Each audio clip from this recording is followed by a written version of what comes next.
Exercise 1.1 और इस question number 1 है नाटक और गैर नाटक अदाद को अलग अलग करें। आपने रैशनल और इरेशनल नंबर्स को सेपरेट करना है। ये जितने क्वेश्चन हैं ये हम उस वक्त कर सकेंगे जब हमें नाटक और गैर नाटक की तारीफ आती होगी कि नाटक अदाद कौन से होते हैं और गैर नाटक अदाद कौन से हैं। तो सबसे पहले हम नाटक अदाद की तारीफ करेंगे। वो आदाद जिनको हम P/Q की फॉर्म में शक्ल में लिख सकते हैं और इसमें एक कंडीशन है कि यहाँ पर Q और P दोनों कोई भी टर्म्स हैं, ठीक है, कोई भी नंबर हो सकते हैं। तो Q जो है वो 0 की इक्वल नहीं होना चाहिए, ठीक है। Q जो है हमेशा वो 1 2 3 4 इन में से कोई नंबर होना चाहिए। इन आदाद को हम क्या करते हैं Q कैपिटल Q से शो करते हैं, जाहिर करते हैं। अगर इनकी मिसालों की बात करें, एग्जाम्पल्स की बात करें, तो हमारे जितने भी नेचुरल नंबर्स हैं 1 2 3 4 एंड सो ऑन, ये सारे क्या हैं, नाटक आदाद हैं, ठीक है। इसके बाद गैर नाटक आदाद, वो आदाद जिनको हम P/Q की शक्ल में नहीं लिख सकते, P/Q की शक्ल में नहीं लिख सकते, इनको Q डैश से जाहिर करते हैं, इनको Q डैश से शो करते हैं।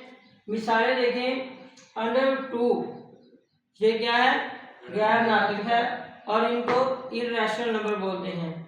नाटक अदाद को इंग्लिश में रैशनल नंबर्स बोलते हैं। तो √2 √3 √5 ये सारे क्या हैं, इर्रेशनल नंबर्स हैं, गैर नाटक आदाद हैं। इसी तरह पाई ये भी गैर नाटक है और ई वाले नंबर्स ये भी गैर नाटक हैं। आपसे क्वेश्चन है, आपने ये बताना है क्या √4 ये भी नाटक है या गैर नाटक है। ये नाटक है, हालांकि ये भी अंडर रूट के साइन के साथ हमने इसको लिखा है, लेकिन अगर हम देखें तो एक्चुअली ये है क्या, असल में ये 4 2 का स्क्वायर होता है, तो ये स्क्वायर और स्क्वायर रूट्स कट जाते हैं, तो ये किसकी इक्वल आ जाता है, 2 के। लिहाजा √4 बेसिकली ये क्या है, 2 है। तो 2 क्या होता है, नाटक। तो लिहाजा ऐसे नंबर्स जिनका कंप्लीट स्क्वायर बांधना होता है, ठीक है, मुकम्मल स्क्वायर बांधना होता है, उनके ऊपर अगर रेडिकल का साइन आ जाता है, जजर का साइन आ जाता है, तो हम फिर भी वहाँ उसको किस में कंसीडर करते हैं, नाटक अदाद के अंदर। ये बात समझ में आ गई है। इसके अलावा अगर आप इशारे वाले नंबर लेते हैं, डेसिमल वाले, तो डेसिमल के बाद अगर सेम नंबर रिपीट हो रहे हैं तो उनको भी हम किस में लेते हैं, नाटक अदाद में, उनको भी किस में लेंगे, नाटक अदाद में लेंगे। और इसी तरह वो नंबर्स जो डेसिमल यानी इशारे के बाद रिपीट हो रहे हैं लेकिन वो खास पैटर्न के साथ नहीं है, खास पैटर्न के साथ नहीं है, उनकी तरतीब मुख्तलिफ है, यानी नंबर पहले कोई नंबर आया उसके बाद कोई और है फिर कोई और है, यानी कि खास एक नंबर या 2 नंबर रिपीट नहीं हो रहे, ठीक है। तो वो भी हम किसमें कंसिडर करते हैं, गैर नाटक के अंदर। इसी तरह अगर कोई भी नंबर है, फर्स्ट कर लें 0.5 बार है, ये नंबर है, तो इसका मतलब ये होता है ये 5 अगेन रिपीट हो रहा है, तो इसको भी हम नाटक में ही कंसिडर करेंगे, नाटक आदाद में समझेंगे, ठीक है। ये समझ आ गया आपको। आप क्वेश्चन की तरफ आते हैं। फर्स्ट क्वेश्चन है 2.3535, तो ये देखें सेम नंबर रिपीट हो रहा है डेसिमल के बाद, जैसे 3535 यानी 353535 ये रिपीट हो रहे हैं, यानी सेम पैटर्न के साथ, पहले 3 है फिर 5 फिर 3 फिर 5, मतलब सेम पैटर्न के साथ रिपीट हो रहे हैं, तो हम इनको क्या कह सकते हैं कि ये क्या आदाद है, नाटक आदाद है, ठीक है। इसके बाद मैंने आपको बताया था नाटक या गैर नाटक के बारे में 0.6 बार है। अब क्या है, ये 6 बार का मतलब ये 6 रिपीट हो रहा है, अगेन एंड अगेन बार बार वही नंबर आ रहा है, तो हम इसको भी क्या कहेंगे, फिर नाटक, ठीक है। तो ये भी नातक आदाद है। ठीक है, अब देखें क्वेश्चन नंबर 3 के अंदर 2.236067 एंड सो ऑन। ठीक है, नंबर जो है ना वो देखें, इसके खास पैटर्न के साथ नंबर जो नहीं आ रहे, पहले 2 है, उसके बाद 3 है, 3 के बाद 6 है, फिर 0 है, फिर 6 है, फिर 7 है। तो इसका मतलब है ये नंबर क्या है, गैर नातक। किस में लेंगे, गैर नातक, इसको हम कहेंगे गैर नातक। देखें √7 है, तो ये देखिए इसका कंप्लीट स्केयर बनना नहीं बनता, इसका कंप्लीट स्केयर नहीं बनता। फर्स्ट कर ले यहाँ पर 9 होता तो फिर ये नातक बन जाता, लेकिन ये 7 है, √7 है, तो ये इसका कंप्लीट स्केयर नहीं हमारे पास बनना, लिहाजा ये क्या होगा, गैर नातक इसको कहेंगे। ठीक है, ई वाले नंबर्स मैंने आपको बोला था, पाई वाले नंबर्स के बारे में मैंने आपको बताया था, ये क्या होते हैं, गैर नातक होते हैं। तो हम इसको भी क्या कहेंगे, गैर नातक। ठीक है जी, यहाँ देखिए पाई वाला आ गया, तो हम क्या कहेंगे जी, गैर नातक। ये वैसे भी आपने डेफिनेशन जब आपने की है तारीफ करेंगे तो आपको इससे पता चलिए भी गैर नातक आदाद है। अब देखिए यहाँ पर थोड़ा सा ट्विस्ट है। ठीक है, स्टोरी के अंदर थोड़ा ट्विस्ट आया है। ठीक है, 5 + √11 है।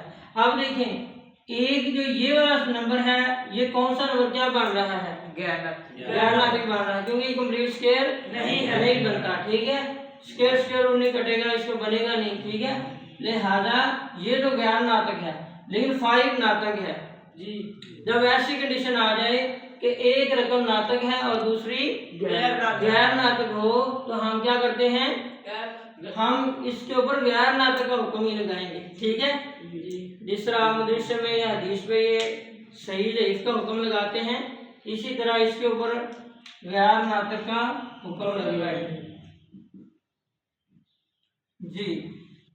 अब देखें √3 है प्लस √13 है। आइए देखें √3 क्या है, गैर नातक, और √13 क्या है, गैर नातक। तो दो गैर नातक है, लिहाजा ये भी क्या है, गैर नातक, क्योंकि अगर एक गैर नातक आ जाए फिर वो पूरी गैर नातक हो जाती है, तो ये भी रकम क्या हो जाएगी, गैर नातक अदद हो जाएंगे, आदाद हो जाएंगे। ठीक है, ये भी गैर नातक आदाद है जी। 15/4 दे देंगे, P/Q की फॉर्म में हमने लिखा जी, तो इसको हम फिर क्या कहेंगे, ये क्या है, नातक आदाद, ये क्या है, नातक आदाद है। अब लास्ट क्वेश्चन है, इसके अंदर थोड़ा सा और ट्विस्ट है। इसके अंदर क्या है, देखें 2 - √2 फिर 2 + √2 और ये ब्रैकेट क्लोज। ठीक है, तो यहाँ पर देखें आप, तो यहाँ एक फार्मूला अप्लाई हो रहा है। ठीक है, फार्मूला कौन सा अप्लाई हो रहा है, अगर आप देखें तो ये वाला फार्मूला a² - b² बराबर होता है a - b × a + b। यानी समझ लें फर्स्ट रकम माइनस सेकंड रकम। ठीक है, first term minus second term, first term plus second term. ठीक है, तो ये बराबर होता है फर्स्ट टर्म का स्क्वायर माइनस सेकंड टर्म का स्क्वायर। यानी आप इसको याद करने का आसान तरीका ये है, आप इसको a b की बजाय आपको पहली रकम या दूसरी रकम के तौर पर इसको ज़हन में बिठा ले अपने। ठीक है जी, क्योंकि ये पहली रकम है और ये दूसरी रकम है, पहली रकम ये दूसरी रकम। तो ये फार्मूला इसको बजाय हम पहले a को इससे मल्टीप्लाई करवाएं, फिर b को सबसे करवाएं, फिर हल करें, बड़ा लंबा चौड़ा काम होता है, तो हम ये फार्मूला अप्लाई कर देते हैं। क्या करते हैं, ये फार्मूला अप्लाई करें। तो यहाँ ये फार्मूला अगर अप्लाई करें तो क्या होगा, यानी फर्स्ट टर्म का स्क्वायर बनेगा 4 बन जाएगा। मैं अगर आपको सॉल्व करके बताता हूँ, आपको समझ आ जाएगी ये नातक है कि गैर नातक है। आप देखिए ये a - b और ये a + b, ये वाला सीन बन रहा है जी।